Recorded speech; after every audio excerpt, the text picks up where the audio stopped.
Did you get it? That recent message from the CEO of PG&E, and it's not sitting well with many customers. Patti Poppe says she's leading the utility with love, but she also blames solar power for driving up PG&E prices. Poppe defends PG&E salaries and bonuses, saying customers aren't footing the bill. From day one, I said leading with love would be key to our transformation. It may seem strange to see the word love in a letter from a business leader, but I believe love and connection are essential to building a culture where people care for each other and our customers. And as we've reported previously, she makes millions and millions of dollars in compensation each year. Video of Poppe reading the open letter was posted last month. A copy of the letter is also going out to customers along with their bills.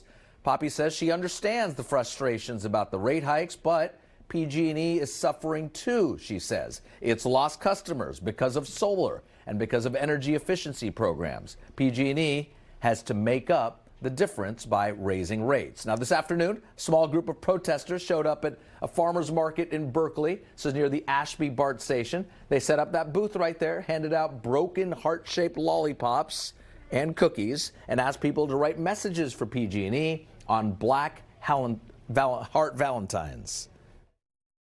PG&E, stop breaking our hearts. We got solar to save our planet.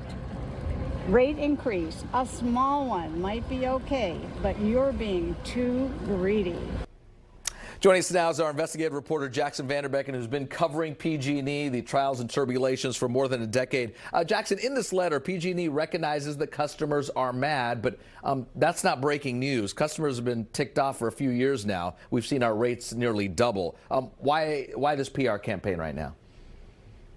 Well, I think she's trying to convince people that PG&E is mindful of their concerns, specifically by talking about how PG&E is cutting costs, about $2/3 of $1 billion so far, while at the same time preserving safety. And of course, that's a delicate balance. They say that cutting costs along with new customers coming on board should help ease the pressure to raise rates. Are they passing the buck, blaming solar? Is that a real legitimate concern for them, or just a drop in the bucket?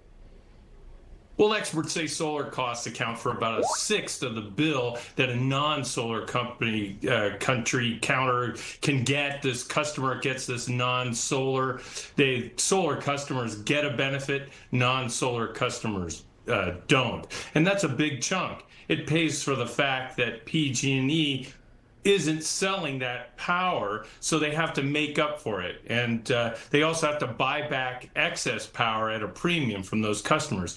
So there's a lot of costs in your bill besides that. Critics say they're too high, and they'd like to make sure that PG&E doesn't charge too much for things like burying power lines. So last year, you'll recall, Patti Poppe told us here that she would be dropping rates, actually reducing rates for customers in 2025. We are in 2025. What's the plan?